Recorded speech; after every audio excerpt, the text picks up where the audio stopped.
want me to say hello? If you want to, hi. Okay, hi, hello. Who are you? I'm the dead man walking. What do you mean? You didn't see that across my neck? Oh, that's right. Let me see. Got a noose in the middle? A dead man walking. Well, because I figure, if there was no time, we'd all be dead now. Time's holding us back, giving us time, to live all these years we're living. If there was no time, you'd be dead at the moment you were born. Because there'd be no time to stop it. But there will be no born. You'd be born. Yeah, you'd have enough time to be born. But see, that couldn't be because, like you say, nothing would exist. So time has to exist. But I'm saying, hypothetically, if you eliminated the time, the moment you're born, you're dead. You'd have grown up and died. The next second after you're born, the next second you'd be dead. You have already grown up and died. You had other identities? Other identities? Besides the dead man walking? Well, I've had what's called unexplainable occurrences. In other words, occurrences that are unexplainable. And it's like witnessing a shapeshifter or a skinwalker or something of that caliber. Some people get to witness that, some don't. Most don't. There's a few of us that do. And it's not something that, you use, to help you as you go on your way. It's just something that happens that you witness. It's not like it's planned that you witness it so you can use it down the road. It's there and you just happen to get to witness it. Can you elaborate on that? Well, it's like the wildlife, You could be in the woods and you come across a bear or a moose or something. It's not like that was planned. It's just an occurrence that takes place. You see, and you just happen to be in either the right place or the wrong place. It depends on the interaction between you and the bear or the moose or whatever. But it's not planned. It's not premeditated. It just happens. You happen to be there and be a part of it in living color. See what I'm talking about? Yeah. And that's what I mean by an unexplainable occurrence. Most people have explainable occurrences in their life. Most people. They can explain the occurrence that takes place, that they witness. They can explain what's going on. It just happens and it happens until it stops happening. How many of those have you had? I'm not talking about being high on drugs or nothing, I've had like 4 or 5 unexplainable occurrences. You said that nothing is planned and everything just happened. How? An unexplainable occurrence. An unexplainable occurrence. How do you like I said, you're in the woods and you come across a bear. But if you happen to have a lot of unexplainable occurrences, that means that maybe it was planned, or maybe it was one of the ways you had to go. No, it's not like it was planned, because if it was planned, it would apply to you. You would understand it. It's not like it materializes for your benefit. You just happen to be in the place where it happens. What do you attribute that more people have unexplainable than others? Why would I say that most people don't have unexplainable occurrences? Yeah. Why do most people have few or not, and why do some people have a lot of them? Well, it just happens to be that you just happen to be that person. It's not like, there's a purpose behind it. That's why it's called unexplainable. You don't know the purpose behind it. You'll never figure it out. Can you tell me one of them? Huh? Can you tell me one of them? Okay, I'll tell you one. Okay, I was sitting with my back to these shaking, right? Like something was crawling up the container. And I'm thinking, ain't nothing can crawl. The containers are really high. And there's no way anybody could get a grip on that container and crawl to the top. But I'm hearing this crawling, and I'm hearing these noises like a dog or some kind of a wild dog, or a wolf or something like that, And the next thing I know, I see this dog or a wolf, and it jumps off the container, and it lands on the ground, and there's a fence up ahead, and beyond that fence is a parking lot. And as soon as the dog lands on the ground, I see a little kid running to the fence, going over the fence to the parking lot. No more dog. A dog? No more dog. Dog's gone. But as it's going through the air, it's making all kinds of weird dog noises.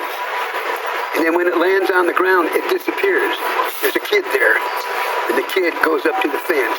He crawls over the fence and goes into the parking lot. Now that's an unexplainable occurrence. Because what does that mean?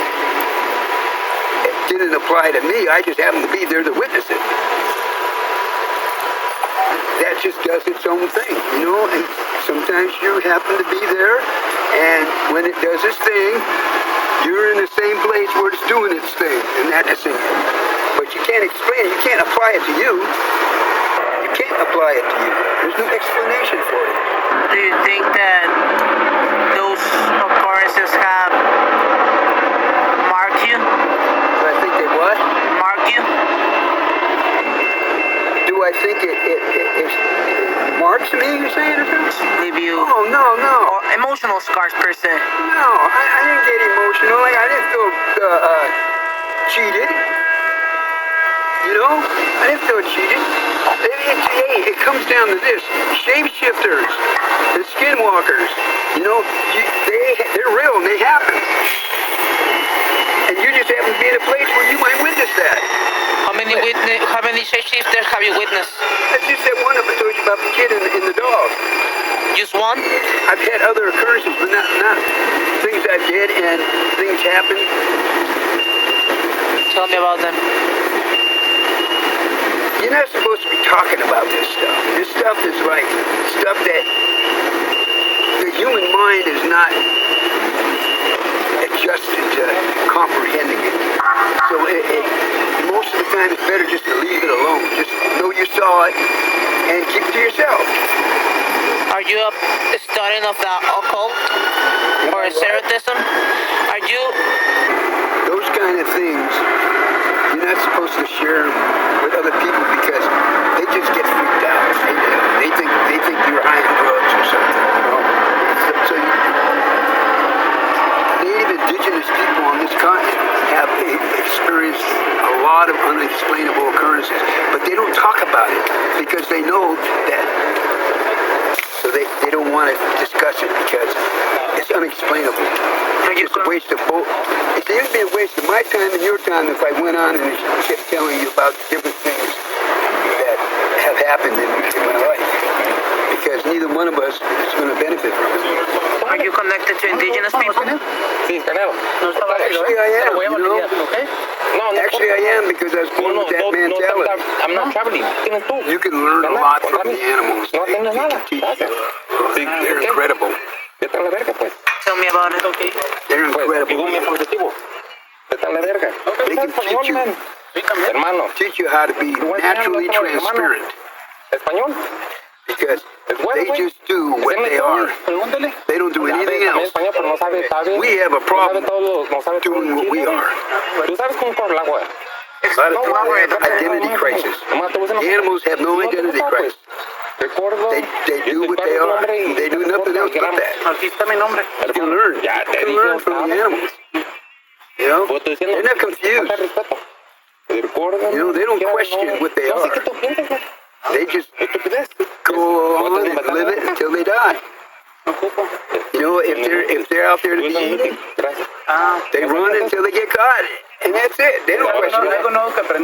They're just living without reason or reasoning. They're living without reasoning, and that's freedom. They're living reasoning. Yeah. Oh, reasoning. Yeah. They get reasoning, but they have no reason to question it.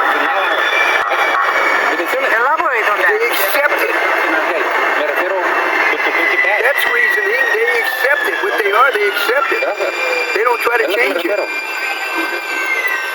We're always doing that. Always trying to change it. Hermano, Dye our hair purple, dye our hair green, corre el agua también. dye our hair Hermano, orange. yo te You know, miré. No importa. we try to change what we are. ¿Tú qué quieres hacer? ¿Estás mirándome también? Como culo. Gracias.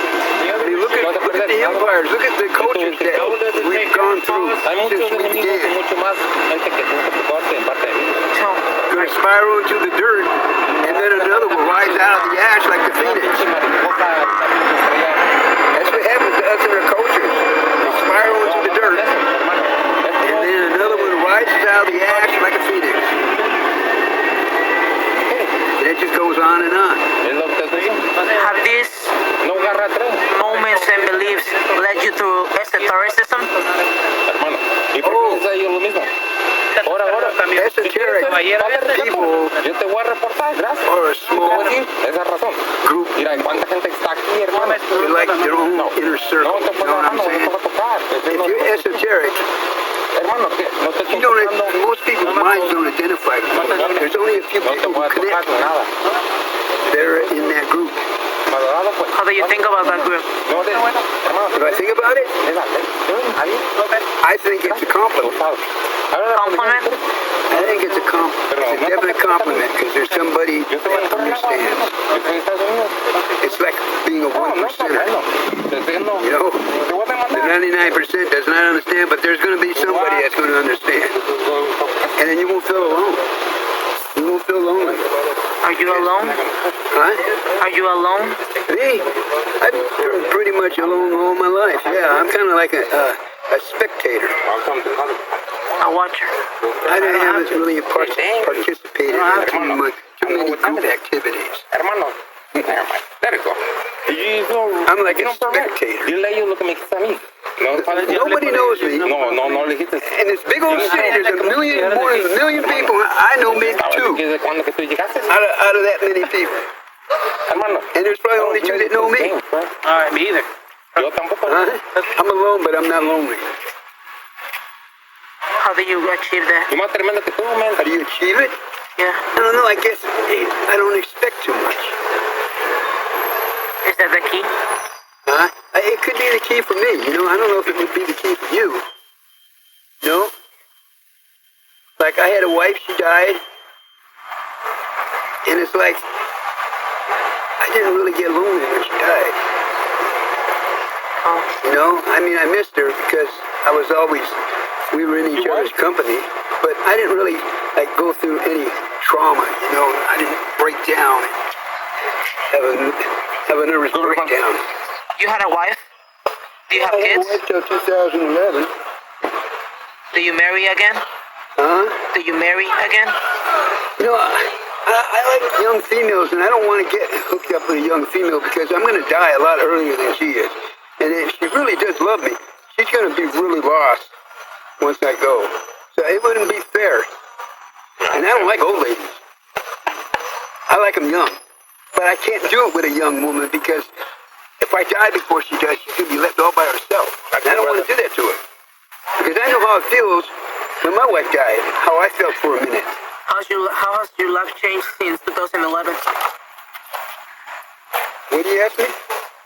How has your life changed since 2011 besides your wife? Oh, I was able to move around a lot more and go other places that I really couldn't go because I had to stay with her and take care of her. And I was able to be more mobilized. I kind of benefited from it. Except that I didn't have that company, you know? But I traveled around, you know, I was able to break out of that cage or whatever you want to call it. Fly around. Was it worth it? That's how I benefit. Was it worth it? What's it worth that she died? I mean, not that she died, but the benefit. Yeah. No, she was an alcoholic, man. She was able with me. Whoa, that's the weakness. Did she share your same values? Well, yeah, we were compatible. We were together 16 years. She share your nature, love?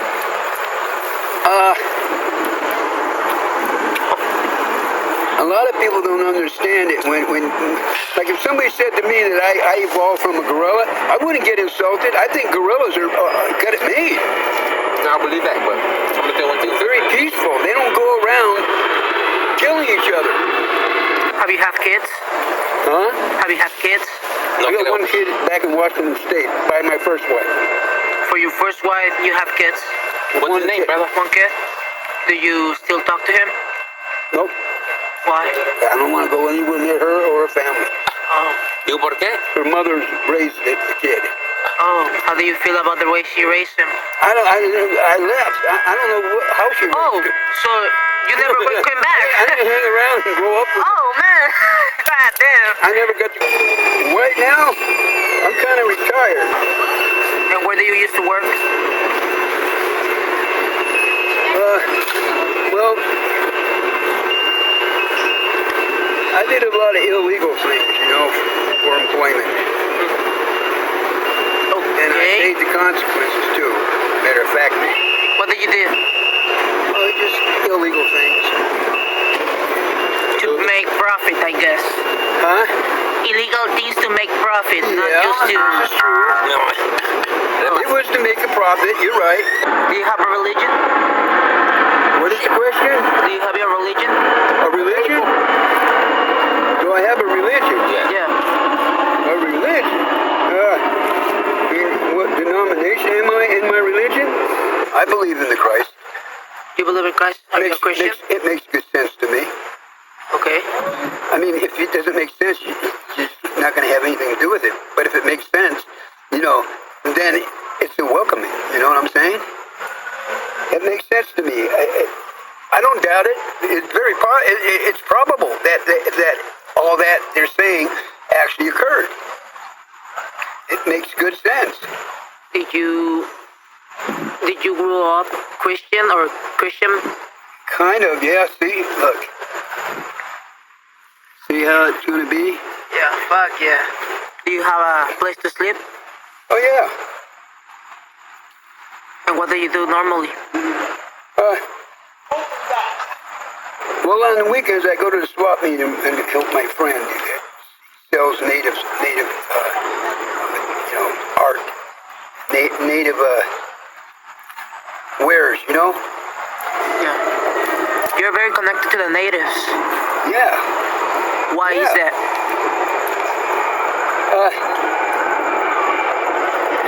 One thing I've always found interesting, people say, well, you know what? It ain't really bad that the Europeans came here and took all the land, stole all the land, because natives are stealing land from each other. But you know the difference between that and what the Europeans did?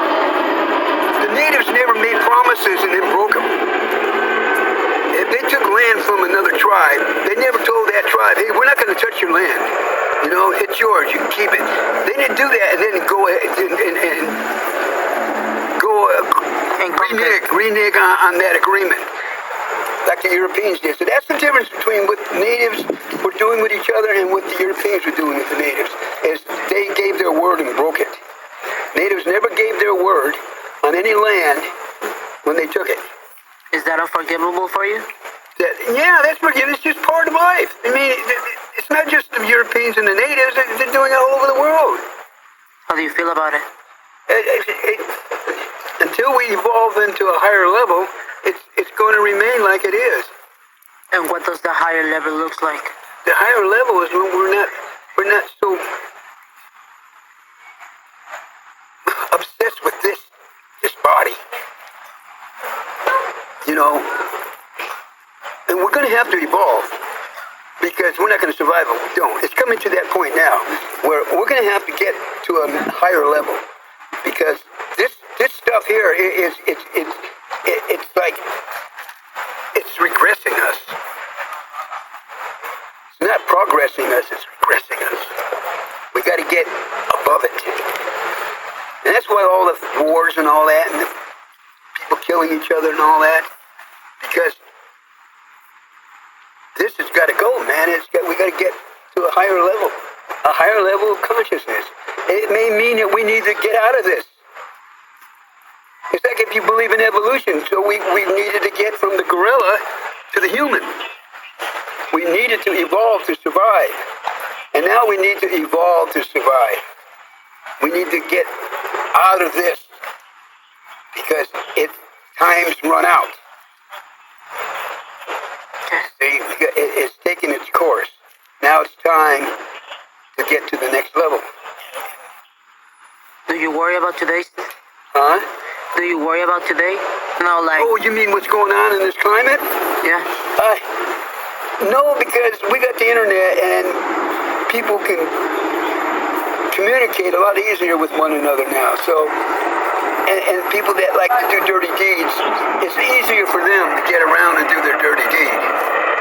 You know, it's like the countries over the water.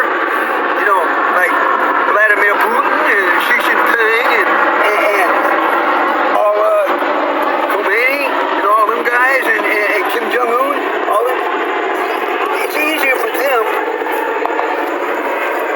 to make their point than it was 50 years ago, because we're able to communicate much easier with one another.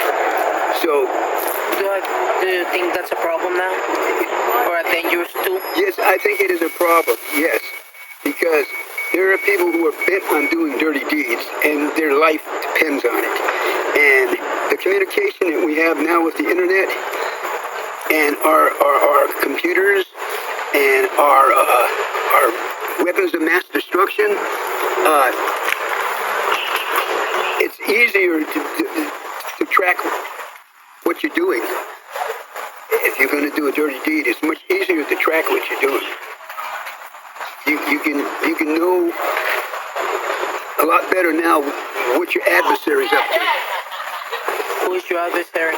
Your adversary, your enemy. Who is your adversary? Oh, my adversary? You know, actually, China, Russia, and all those guys, they don't really bother me. I mean, they're never going to actually come down to this level and touch me.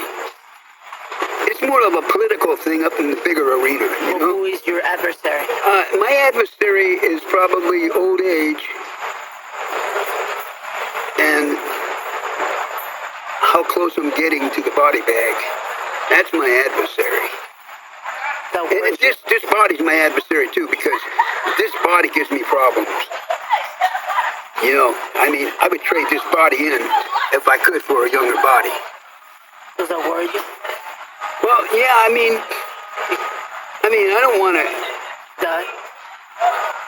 shut out the lights, you know. I mean, but it's coming, man. I can't change it. So you have not fully accepted, even at your age? Well, I think I have accepted it, because if I really aren't accepting it, I probably would figure out a way to make a couple $1 billion and then probably go somewhere where maybe I can acquire, you know, the means of a better time, you know, with my age. Maybe I could even be a little younger if I had enough money. Because I don't know, those people might be doing all kinds of crazy things because they have all that money. Maybe they created their own fountain of youth. I mean, $1 billion can buy you a lot. A lot more than what I got. I can't buy much with what I have. But if you got $1 billion, I think you could probably live and feel a little younger at my age. Do you have regrets? About not having $1 billion? About anything? Well, no. I don't think it would have been any different if I did it over. I think I'd gone the same way. Because I wouldn't remember this. That's not realistic. If I did it over, I wouldn't remember my mistakes and not make them again. I'd make the same mistakes over again. I know I wouldn't remember them. Isn't that craziness? Huh? Isn't that craziness? Is it craziness? Hey, I have no regrets, dude. No regrets at all? I'm almost like an animal. I just don't question it, you know. I can see that I'm losing grip, you know what I'm saying? But everybody tells me it's natural. And that's what I want to be. I want to be natural. I want to be transparent. You know, I don't want to fool myself or say things that really don't have anything to do with what I really feel or what I really think. I can't live like that. I have to say what I think. You You know, and I don't question in my head, well, should I say it? You know, except like I say, unexplainable occurrences. I don't like talking about them. I tell people about it, but I don't like to go into detail about the ones that I've had. Because, you know, like I told my sister, I was stupid and told my sister about the kid and the dog. My sister said, oh, you were on drugs. You were hallucinating. You know? And she didn't believe you. Huh? She didn't believe you. And she said, hey, God doesn't do that. God doesn't make dogs turn into people. You know what I'm saying? All this crap. Sorry, man, I wasn't high on no drugs. Have you used drugs? Huh? Have you, not that time, but have you used drugs? Of course. What have you used? I don't have hallucinations. No, I'm not saying that you have hallucinations. I'm asking, what have you used before? What kind of What's drugs? your opinion on that? You want to know what kind of drugs I've used? Yeah. Yeah. I've used barbiturates. I've used benzos. I've used opioids. I've used coca. What reason? Methamphetamine hydrochloride. What the fuck? I've used belladonna. I've used deadly nightshade. I've used gypsum weed. I've used peyote. I've used shrooms. You used everything. Anything that was psychoactive. Why? I don't know. I didn't see anything wrong with it. There was no reason behind it? I just liked how The experience? I liked how I was being with myself when I was high on the shit. I like how I made myself feel. Is there any such thing as a good drug and a bad drug? Well, marijuana is actually a harmless drug. It's a psychoactive drug. It's totally harmless. Alcohol can be okay as long as you're not trying to get inebriated. But marijuana probably, as far as a psychoactive drug, is probably, THC is probably the least dangerous of all. Because you can't even get a physical addiction. You know, I don't care what people say, you can't get addicted to marijuana. You might psychologically want to be high on it all the time, but you're not going to go through any real physical withdrawals if you don't do it. So that's why I say it's harmless, man. It really doesn't, you know, interfere with your body chemistry. Do you use it right now? Huh? Do you use it right now? What, marijuana? Yeah. I don't know. I never did like it. To me, it wasn't dangerous enough. But it was. Oh, okay. Now we're tapping into something. What I said is harmless. It wasn't dangerous enough. So you did it because of the danger. Huh? You did it because of the danger part. Yeah. And some of the drugs I've done, there is a danger to it. Is it an addicted personality? No, I mean like your respiratory system could close down. But like, did you did it because of that reason? Because it could kill you? Because of why? Yeah. Oh, because it could kill me? Yeah. I didn't really want to kill me, but you know, the drug took you to a place where marijuana doesn't take you.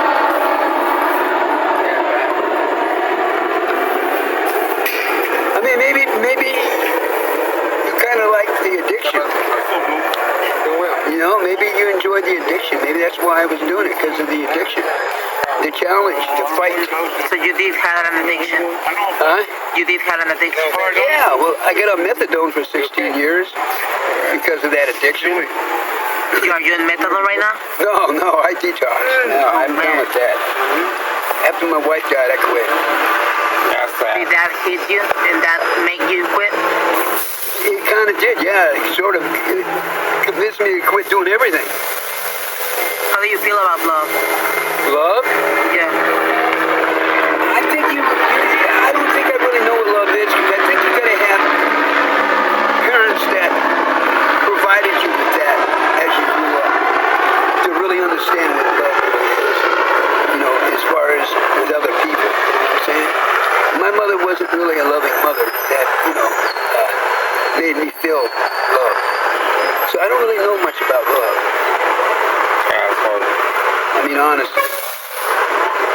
You know, I don't know. Maybe what I know is love. How? But that's all I know, and I don't know if it's love or if it isn't love. You're not sure about it. No, well, they say if you love Jesus, then you really know love.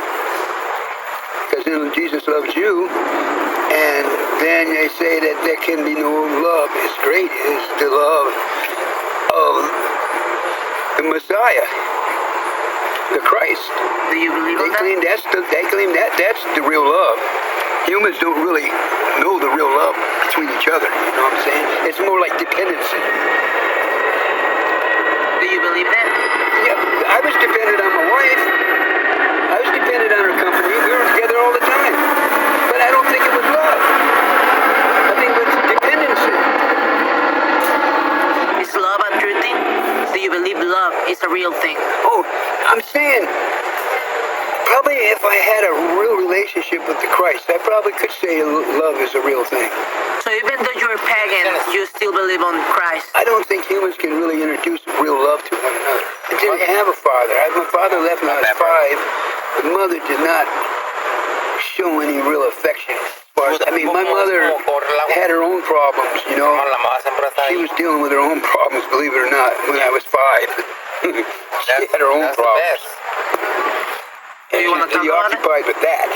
So I never really did learn about people love. I kind of grew up by myself. And that's why I raised myself. you grew up alone but not lonely. Yeah, that's why I'm alone but not lonely. You didn't have those connections, so you didn't miss them. That's absolutely right. That's a very interesting way to see it. In a lot of ways, it's a very fortunate way. Do you think that's the way should people see it, or you think that's only You for know what? certain? I don't feel rejection because I don't really strive to make the connection and get rejected. I don't strive to make the connection, so I don't really feel I'm being rejected. Do you have My issue with myself is to make the connection, and I was rejected. I would feel offended. what? But I don't strive to make the connection. If it happens, it happens. But I'm not striving. My objective isn't to make that connection. Do you prefer humans or animals? I prefer female humans over the animals, of course. But over the men humans, what about over human men? What do you mean? Do you care more about wildlife than human men? I think that's about the same. You care the same equally about them? I have a few friends that are men, and it's on about the same level. It's animals can be very affectionate. I ain't talking about sexual. I'm talking about affectionate as far as they acknowledge you. You know what I'm saying? And there's a few men that I know. There's a few men that I know that I have an affectionate relationship with, but it's not sexual. It's just we gravitate to each other. We share in common different things that we just flow. We flow together. But it's nothing beyond that. Do you have a good advice? It don't go no further. Do you have a good advice you can give to people? Do I have a what? A good advice? A good advice for people? Yeah. May your hands always be busy. May your feet always be swift.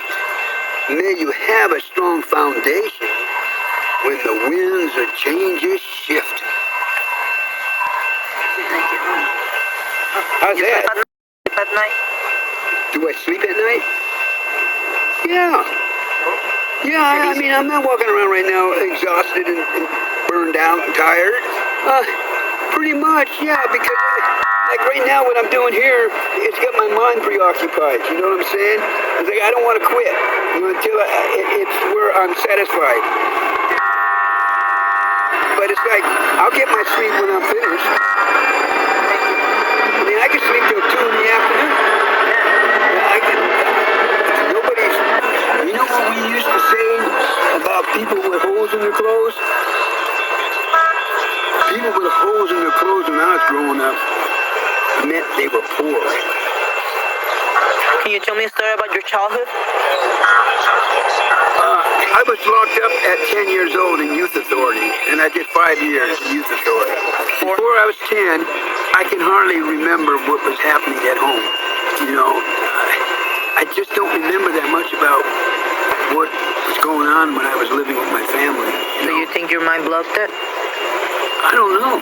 I didn't intentionally block it. I mean, if I did block it, it's just, I don't think anything was really that important, you know, that I really, you know, stored it away and have it to remember, you know. I remember what happened when I was in youth authority, you know. I remember the stuff that was going on then. That was at 10? All the fighting and stuff, you know. With other kids, you know, and picking sides and all that, and, you know, sports and all that, when, you know, playing baseball and football and doing stuff like that when I was locked up. But as far as my home family life, I didn't get along with my family, man, because I didn't feel that I was, you know, a part of it. It's just how it is, man. You know, when my mother died, I didn't really miss her. My father died, I didn't miss him. You know, there was no attachment. And my family, they're all around, and I don't want nothing to do with any of them. You know, I mean, if I see them, we say hi and stuff, but so as far as my family life at home, I can't really remember too much about it. When did you start living by yourself? Huh? When did you start living by yourself? Oh, when I was 17. I was at home until I was 17 after I got out of youth authority for like a year. And I split when I was 17. How do you do it? Huh? If you had to tell a guy that is doing it right now how to do it, how would you do it? Do what? Live alone at a young age. If I was young? Yeah. I was living by myself a lot when I was young. Yeah, but how do you achieve that? How do you achieve it? Yeah. I don't know. I was just staying high all the time. I just wasn't worrying about what's going to happen when I get old. I just floated around, man. Rode the freight trains and. So you used to ride with life. Put it this way: I have been homeless since I was 17. And I'm 70 years old. So imagine, if I was homeless, and the last home I lived in was my mother's house. And when I left when I was 17, I was on my own. And I never stayed at one particular spot for years. Oh, I take that back. When I was with my wife, yeah, I stayed for 16 years. We stayed together in an apartment. But before I met her, I was just flying around. I had no responsibilities. Making money here and there. And that's my life, man. That's cool. Any bad advice you can give? Bad? Bad advice? Bad advice? Yeah. Yeah. What do the dead say to the living? What? So as thou art, so once was I. As I am now, so shalt thou be. Thank you. Good advice. Because it's inevitable. Can't avoid it. You can escape, or are you sure about it? Huh? Are you sure you can't escape from it? You cannot escape from it. But hey, the What about the masters of this reality are birth and death. What Okay? about Sisyphus? There's nothing that has more authority than birth and death. You will be born. You will die. Those are the masters of reality. The only two. Nobody can exceed their authority. What about God? You're going to still die even with God. You're going to still be born even with God. So the real is existence and non-existence. Huh? The real masters of the universe is existence and non-existence. Well, yeah, I guess It's like a topology problem. Well, you know, I mean, if you believe in a life after death, then existence still goes on. You know, you're just on a different level. But birth and death are the masters of this reality. You can't escape it. You're going to live and you're going to die. See, it wouldn't be fair for me to cast an opinion that I I would consider accurate, because I don't know. But I've heard so many stories about that. I believe that I have the rite of passage to go across the Great Divide. But once I get across the Great Divide, I don't know what to expect. Are you afraid of it? No. Are you excited? Well, yeah, I mean, I wasn't afraid to be born. I wasn't afraid to come out of the womb, although I was there 9 months, and that's all I ever knew. I mean, I handled coming out, you know, and adjusted quite well. So maybe it's just that again. You just get born again, come out of the womb again, on a different level, and you start over on a different level, and you work your way through that. I mean, I don't know.